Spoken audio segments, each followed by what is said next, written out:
Hi everybody, it's Casey Williams. Well, I can't tell you how many people have come to my office over the last several months and said, have you seen the Kia Telluride? Have you driven the Kia Telluride? Have you taken it for a drive? What do you think of it? Should I buy one? Should I not buy one? And my first thought was, I've seen it in photos, it looks nice.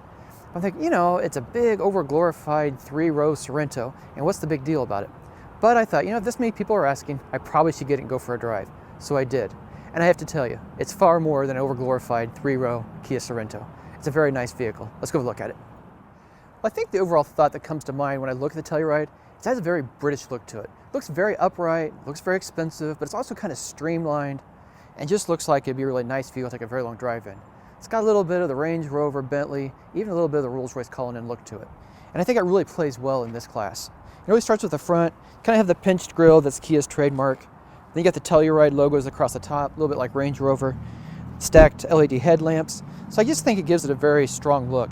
But it's also a very unique look. I think it's very recognizable, especially at night when these lights light up with the squares. It's very easy to identify it. Come around the side, 20-inch black alloy wheels. Again, it's become a real trend in upscale SUVs, but it looks very nice on this. I like the paint color. From a distance, it almost looks like it's non-metallic, just kind of this nice gray sheen to it. When you get up close, you realize there's some real fine metallic look to it. I like this little window trim here. Kind of gives it the impression of having carriage doors, like a Rolls-Royce, but it's not. It's got traditional doors. But again, I think it's very nice. Satin silver trim down below. I like this window line, how it comes back here. Again, very graceful, very elegant. Like the roof rails as well. Nice. And come around the back. Again, gives you a little more of that impression. It's very British, maybe a little bit Jaguar with the way the tail lamps are. Kind of this L shape. Dual exhaust outlets. Power hatch. So I have the third row seat up right now, and there's actually quite a bit of space back there. I'll show you in just a minute. But to deploy it, pull the handle, flip it forward, do it both of them very quickly, very easily, and quite a bit of luggage space back there. So the middle row seats are actually scooted all the way back, plenty of leg room, and as you can see, plenty of luggage space to take your entire family with you. We'll go up front in just a second, but I wanted to show you the back seats first. In a lot of 3-row crossovers, it seems like the further you get to the rear, the less nice the accommodations become. But that's really not the case here in the Telluride. Nice heated and ventilated leather seats, and it feels just as nice as the front ones. It feels very expensive, like them a lot. They slide, so you can slide them forward, slide them back. That allows you to kind of balance, passenger space depending on whether you're carrying passengers in the back or not. So I move up a little bit, I've got some space.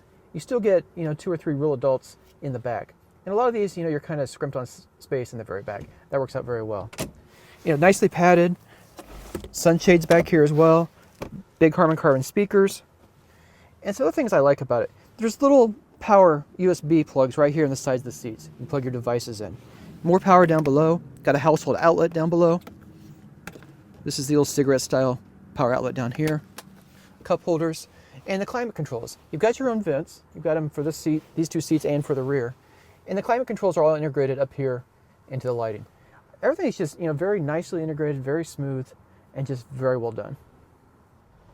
Well, as you'd expect in an upscale crossover that's echoing some of the expensive British versions, the details were paid attention to inside of this cabin.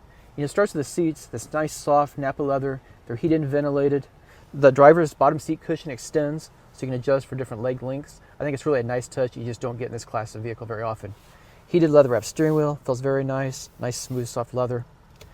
A lot of details. The suede material here on the A-pillars, on the roof, the sun visors.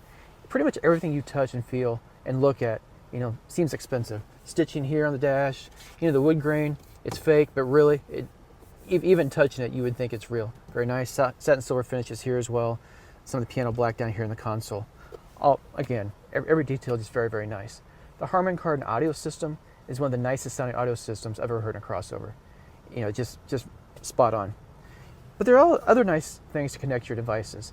You got Bluetooth, of course, Apple CarPlay, Android Auto, very easy to connect them. Everything's controlled by touchscreen up here, navigation, audio. You can get a weather report, your phone connections are all up here.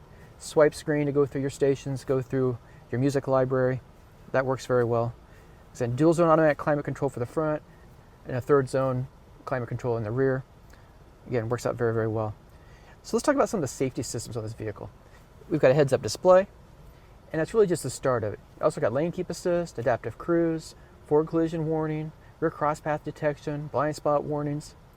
It's got cameras for the blind spots. You turn the turn signal on. A camera appears here in the center of the gauge cluster for that side, also for the other side as you turn over the other side of it. I think it's a very nice touch. And two other features this vehicle has to protect your passengers. There is a rear seat sensor, so it'll alert you if you've left a kid in the back seat. I think that's very nice.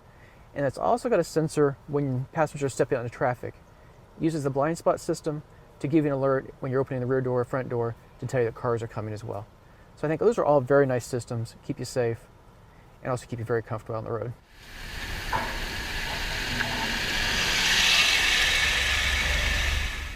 So I've spent quite a few miles driving the Telluride. I've driven on the interstate, driven hours on the interstate in this vehicle, also in its sister vehicle, the Hyundai Palisade. And I've driven a lot here in the city streets, back and forth to work all week long. I think it drives really nice. On the highway, it's smooth, it's quiet. The 3.8 liter V6 delivers 291 horsepower, 262 pound-feet of torque, and it has an 8-speed automatic transmission. So I think it's probably just a little bit light on power for a vehicle this size. With a couple people aboard, somebody in the back, that's enough. I think you get a full load of passengers and luggage.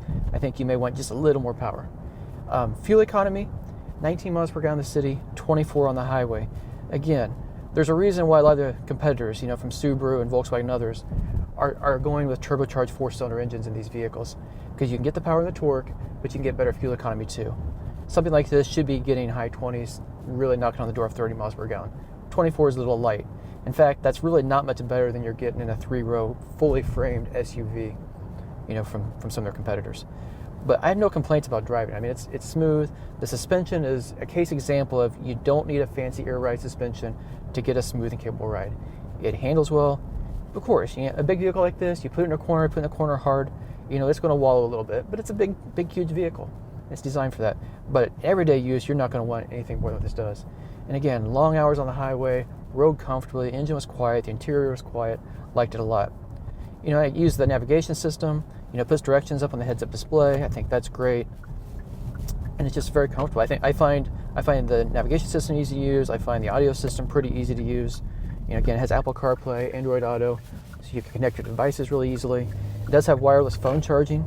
So again, if you're running navigation off of your phone, you can keep it charged very easily as you're going down the road. But overall, I think people who are looking at a car that's starting in this price category, I think this is far more than they're expected to get for the money.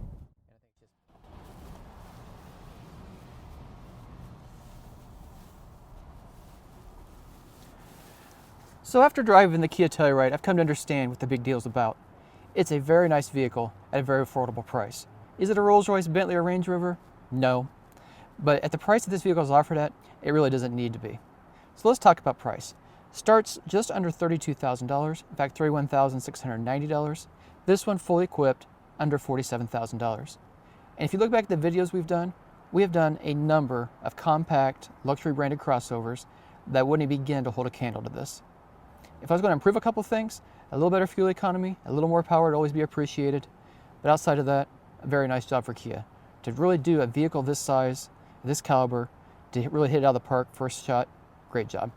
Well, next week we'll have another fun car. Until then, storm forward.